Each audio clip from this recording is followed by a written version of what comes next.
জিরের গুঁড়ো দিলাম, ধনের গুঁড়ো, আদা বাটা, থেতো করা রসুন, লঙ্কা বাটা, হলুদ গুঁড়ো, পেঁয়াজ কুচি, কাঁচা লঙ্কা চেরা দিলাম, সর্ষের তেল, নুন করে আলু দিয়েছি, টমেটো কুচি মাখিয়ে নিচ্ছি। আমি কলার পাতায় দিয়ে দিচ্ছি।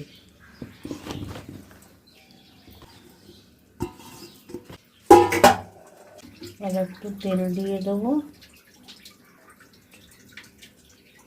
এটা বসিয়ে দিচ্ছি, ঢাকা দিয়ে দেবো। মাছটা সেদ্ধ হয়ে গেছে, আর মাছ একটু ঢেকে দেবো, আমি নামিয়ে দেবো।